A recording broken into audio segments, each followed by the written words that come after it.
एक बार एक छोटे से गांव में जिसका नाम था रोहज, दो बच्चे थे, मैक्स और टैमी।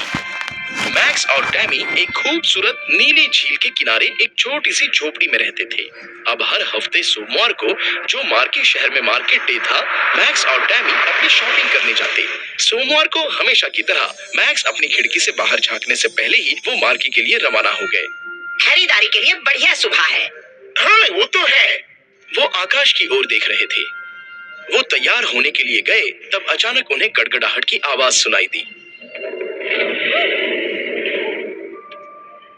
वो क्या है? मैक्स टैमी को संदिग्ध रूप से देख रहा था। ये निश्चित रूप से मेरा पेट नहीं है। तभी उन्हें फिर से गड़गड़ाहट की आवाज सुनाई दी।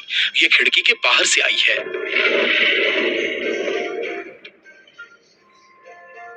मुझे उम्मीद है कि ये बारिश और हमारी खरीदारी यात्रा को खराब नहीं करेगी। अरे नहीं, मुझे आशा है कि मैं इस यात्रा के लिए उत्सुक नहीं हूँ।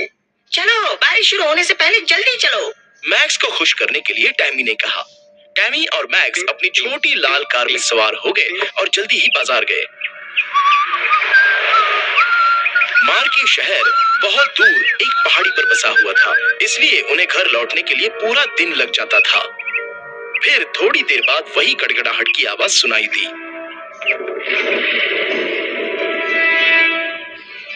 झील के बाहर एक विशालकाय सिर दिखाई दिया। ये एक राक्षस था। राक्षस झील से बाहर निकल आया और किनारे पर बैठ गया।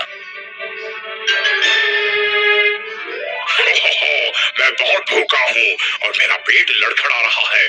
मुझे जल्द ही नाश्ता खोजने की जरूरत है। वो इधर उधर देखने लगा और पास में ही एक मकान भी देखा।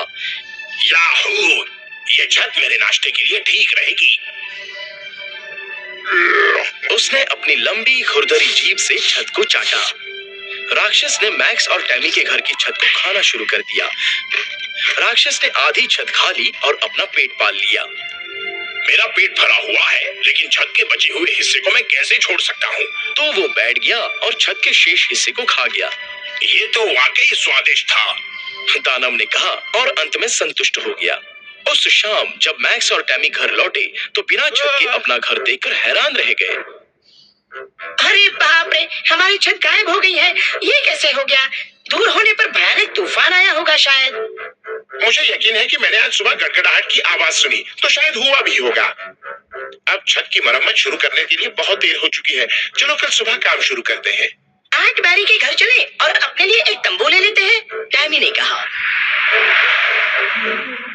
आंटी मैरी का घर बहुत दूर नहीं था, इसलिए वो जल्द से लौट आए और एक तंबू लगा दिया।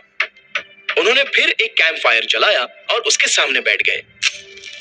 हे टैमी, मैं गिटार पर जो भी धुन जानता हूँ वो सब बजाऊंगा। मैक्स ने स्थिति को बेहतर बनाने की कोशिश की।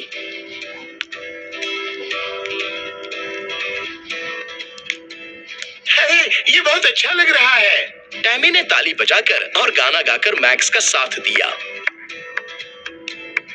उन्होंने संगीत बजाया और कुछ समय के लिए गाना गाया, जब तक कि वो सो नहीं गए। अब झील के पास में राक्षस पूरी छत खाने के बाद पेट दर्द को लेकर संघर्ष कर रहा था। मेरे पेट में बहुत दर्द हो रहा है। मैं फिर कभी इतना खाना नहीं चाहूंगा, भले ही वो कितना ही स्वादिष्ट क्यों ना हो। राक्षस दर्द में रोने लगा। अगली सुबह मैक्स और टैमी ने छत को मोड़ना शुरू कर दिया।